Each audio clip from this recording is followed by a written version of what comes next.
Hello everyone, Maurice and welcome to Invest. We talk about investing, finance, and professional development. For today's video, it is 10% only. The investment talk for today would be Ethereum and Bitcoin respectively. So I'm going to do two videos for the respective cryptocurrencies. And with respect to the whole sell-off that we're experiencing as of this morning, as I'm recording around 9 a.m., with respect to Ethereum's down about 11% so far, and Bitcoin's currently down about 7% so far. To the macro sell-off that we're experiencing in the crypto market today, in addition to the two catalysts, one is the James Bullard article on this depictions on the inflationary outlook, and the Wednesday catalyst with respect to the FOMC meeting coming from Jerome Powell.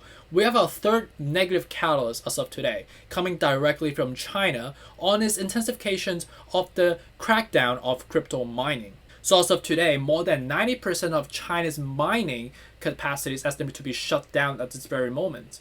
Okay, and with many Bitcoin mines in areas like Sichuan and Mongolia and the Yunnan regions of China were shut down by authority in the southern western regions of China's province, ordered them to halt crypto mining. Okay, and the reason for halting or stopping this or shutting down these facilities is mainly driven by the growing concern that's been cultivating for a while on the thesis of the massive energy consumptions that you need to cultivate Bitcoin. And separately, China's central bank said that on Monday in the official announcement that it has summoned Alipay as the official payment solution run by Alibaba, the affiliate of Ant Group, and some other major banks, urging them to crack down on crypto mining as well.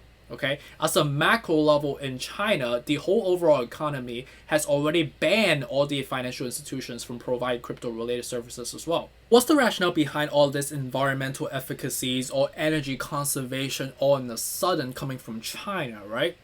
So at a conceptual level, Bitcoin as a fundamental asset is decentralized, right? And what it means is that it doesn't require any central party, a middleman like a bank to approve transactions or generate new coins, right? But instead it uses blockchain technology to maintain by these so-called miners who race to solve these complex mathematical algorithm puzzles using these purpose-built computers to validate these transactions, right? So on a high level, in the most rudimentary perspective, basically these miners are these computer coders, and they're using these massive computers, which requires a lot of power for you to generate and propel these computers to solve these math questions, right? And whoever can solve these math questions the fastest get rewarded with these bitcoins or these cryptocurrencies, depending on which one you're trying to cultivate, right? So obviously with these massive computers and these technology to propel, the massive power-intensive process has led to growing concerns over the potential environmental harms of Bitcoin, right? From everyone from like Tesla CEO Elon Musk has already depicted for us earlier with his potential, not utilizing Bitcoin as a form of payment, to U.S. Treasury Secretary Janet Yellen raising that alarm as well. Just to break it down even more of a secondary level in a more rudimentary perspective, like why is using electricity a bad thing? Why is that raising an environmental concern? And why is that coming from China? In a relative speaking, in a geographical perspective, right, U.S. electricity is mainly cultivated or generated from nuclear power plant, in addition to like solar energy, to like turbine power or wind power, if you may. However, in China, in a relative perspective, most of the electricity is cultivated from coal power, right? Which, as you know, coal is definitely a great source of generating electricity in terms of efficacy. However, with respect to the negative, byproduct that it subsequently creates, like air pollutions, industrial excrement, and as you probably know, in China, pollution, or specifically air pollution, is something that is pretty serious, and it's been something that the government has been trying to address for quite some time now, right? And with respect to the major metropolitan areas, before COVID situation, people were wearing masks already, not because of the COVID situation or because they are like germaphobe. It's because the air is just relatively smoggy and very foggy all the time, because of obviously air pollution is pretty serious, right? And if you look at the skyline in Shanghai or in Guangzhou or even Hong Kong sometimes, you see like a smog, across the horizon, across the skyline of a city. And the reason is because the air is that smoggy and that much air pollution in it that people are having respiratory problem, people are having breathing problem, which subsequently can have affectations to the life expectancies in China, right?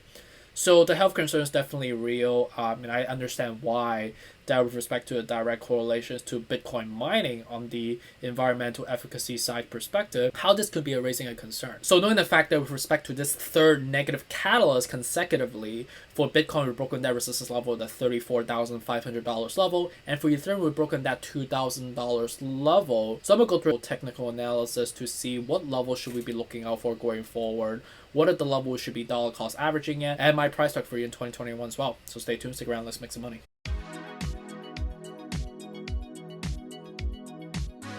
Right, so moving on to the technical analysis for Ethereum ticker ETH, let's just take a look at recap real quick for the last couple of days.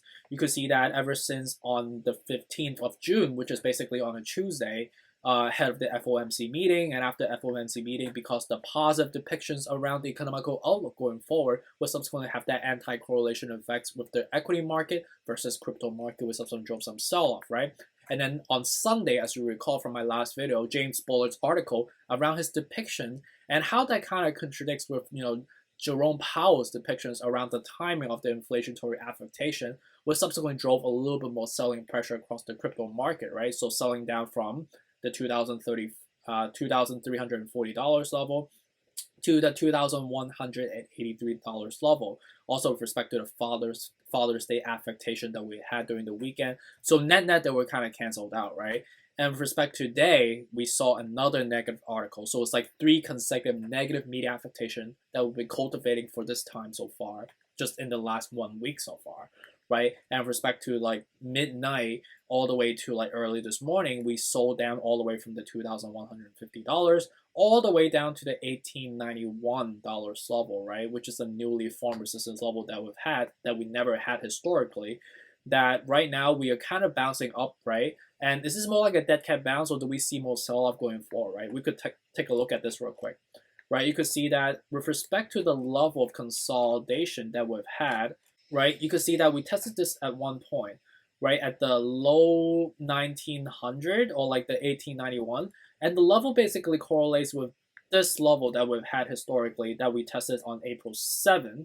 However, is this really substantive? I would say it's not really that substantive, right? We have a pretty steep fall all the way back down to the 1679, or like to be more specific, the 1750, which is the level that I kept raising in the past, that if we crash, we will go all the way down, right? If we break that $2,000 level, the next fall will be relatively steep, right? And you could see that we have basically done that in the past, right? We've done that on May 23rd, we've done that on May 19th with those subsequent crash that we've had, right? And immediately got bought up. However, those were more like black swan events that form an outlier to the market dynamics, but this was more of a gradual consecutive sell-off that we've been having. So this is more logical this time, right? So I do foresee more selling pressure going forward because of the fact that these were black swan events that whatever goes down really fast comes up really fast, right? So that's why you see like such a subliminal type of not a really consolidated candlesticks, if you may, right? But this is definitely more of a gradual slope downward,